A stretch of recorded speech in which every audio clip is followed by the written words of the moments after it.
일단 화면을 보니까 이 연인 간의 지나친 집착 행동도 이 스토킹 범죄에 포함될 수 있다라고 말씀을 해주셨는데 저희가 또 모르고 있는 스토킹 행위 또 어떤 게 있을까요? 스토킹의 사전적 의미를 보면 상대방의 의도와는 상관없이 고의적으로 쫓아다니며 집요하게 정신적, 신체적으로 괴롭히는 행위를 말하는데요. 가령 고백이나 만남을 거절했음에도 지속적으로 편지나 문자 메시지를 보내고 선물을 준다거나 상대방에 대한 허위 사실을 유포하고 모함하는 행위도 해당될 수 있고요. 네. 자신과 만나주지 않으면 죽여버리겠다라는 식의 협박을 하거나 어머. 위협적인 행동을 하는 것도 스토킹 행위에 해당합니다. 자, 요즘은 또 SNS도 워낙 많이 이용하다 많이 보니까 쓰죠. 상대방이 이제 원치 않는 내 정보를 쉽게 또 알 수가 있잖아요. 이런 것들이 악용되는 일도 많을 것 같아요. 네, 맞습니다. 직접적인 만남이 없더라도 인터넷, SNS를 통한 경우도 스토킹 범죄에 해당합니다. 내가 원하지 않는데도 반복적이고 지속적으로 친구 신청을 하거나 접근을 한다든지 욕설, 음란한 사진 또는 그림을 일방적으로 보내는 행동들 모두 사이버 스토킹으로 보고 있습니다. 네, SNS라는 것이 참 이게 사적인 공간인 동시에 공적인 공간이잖아요. 그쵸. 게시물 올릴 때 내 정보가 또 너무 퍼질 수 있으니까 이런 것도 좀 조심할 필요는 있을 것 같습니다. 자, 그렇다면 만약에 내가 스토킹을 당하고 있는 것 같다. 이럴 때 어떻게 대처해야 할까요? 그동안 스토킹은 경범죄 처벌법상 지속적인 괴롭힘으로 단속돼서 10만 원 이하의 벌금형으로만 처벌이 가능했었는데요. 작년 7월 새로운 스토킹 처벌법 개정이 나오면서 처벌 기준이 더욱 강화되었습니다. 네. 만약 법적 대응을 하기로 결심하셨다면 얼마나 행위가 지독한지 피해자가 확실한 스토킹 증거를 수집해야 재판에 유리합니다. 스토킹의 증거가 될 수 있는 내용을 정리를 해보면 예. 먼저 경찰 신고 내역과 가해자가 보낸 메시지 내용, 피해자를 직접 찾아올 경우에 해당 장면이 녹화된 CCTV 영상이 될 수 있는데요. 간혹 가해자에게 연락이 오는 게 무섭고 괴로워서 그 즉시 삭제를 해버리는 분들이 많은데요. 많을 것 같아요. 네, 혹시 모를 신고를 대비해서 꼭 남겨두셔야 합니다. 어. 이 밖에도 가해자로 인해 상처나 멍이 생길 경우에는 의료기관에서 진단과 치료를 받은 후 상해 진단서를 발급받아야 하고요.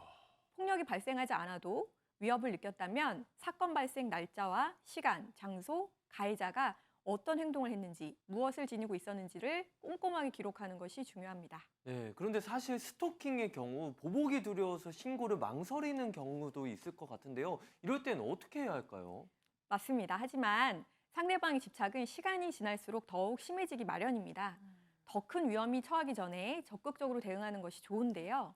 만일 스토킹 신고를 하게 되면 경찰에서는 피해자의 안전을 보호하기 위해 응급조치나 긴급 응급조치, 잠정조치 순으로 조치를 취하게 됩니다. 1단계 응급조치의 경우에는 가해자의 스토킹 행위를 제지하고 수사와 동시에 피해자를 보호시설로 인도하고요.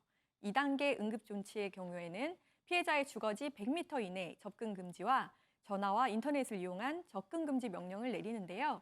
이를 만약에 위반할 경우에 최대 1천만 원의 과태료 처분을 받게 됩니다. 1,000만 원. 예, 3단계 잠정 조치는 2단계 긴급 응급 조치에 추가적으로 가해자가 유치장이나 구치소에 수감될 수도 있고요.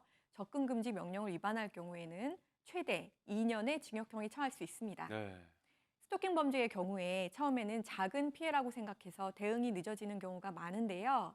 피해자에 대한 보호 제도나 가해자 처벌 규정이 점차 확대되고 있기 때문에 망설이지 마시고 전문가와 함께 강경하게 대응하는 것이 필요합니다. 적극적으로 대응하겠다는 마음가짐 자체가 중요할 것 같습니다. 자, 두 번째 사연도 한번 살펴볼 텐데요. 일단 주변에서 흔히 일어나는 일입니다.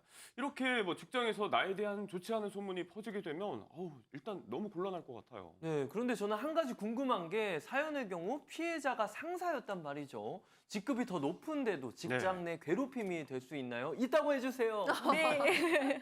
그래서 직장 내 괴롭힘의 경우에 직위의 우위뿐 아니라 관계의 우위도 해당이 됩니다.